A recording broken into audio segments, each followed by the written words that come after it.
Christmas வந்தது தான் வந்தது. எந்த யூடியூப் சேனல பார்த்தாலும் ப்ளம் கேக் பண்றேன், ப்ரௌனி பண்றேன்னு வீடியோ போட்டுட்டே இருக்காங்க. அத பார்த்துட்டு என் பையனும், எங்க அத்தானும் எனக்கு கேக் வேணும்னு ஆசையா கேட்டாங்க. அவங்க ஆசைக்கு என்னங்க நம்மளே பண்ணலாமேன்னு களத்துல குதிச்சிட்டேன். நாள் கேக்குக்கு தான் வச்சு விட்டுருந்தேன். ரெசிபி பார்த்து தான் அதே மாரி தான் வச்சு விட்டுருந்தேன். கரெக்ட்டா 40 நிமிஷம் கழிச்சு ஓப்பன் பண்ணி பார்க்க சொன்னாங்க. நானும் ஓப்பன் பண்ணி பார்த்தா அன்எக்ஸ்பெக்டடா சூப்பரா வந்திருந்தது. கேக்க பார்த்ததுமே நம்மளும் ஒரு பேக்கர் ஆக்கிட்டோம்.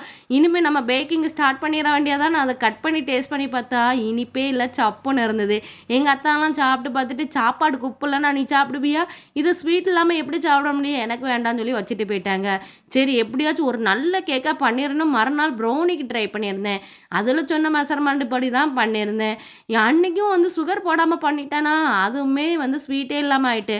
கண்டிப்பா நியூ இயர்க்கு முன்னாடி நல்ல கேக்கா பண்ணிருவேன். அன்னைக்கு கேக் 1 மணி நேரத்துக்கு மேல வந்துச்சா, நல்லா இருக்காதான்னு கட் பண்ணி பார்த்தேன். ஃபர்ஸ்ட் நாளைக்கு 2வது நாள் நல்லா வந்திருந்தது.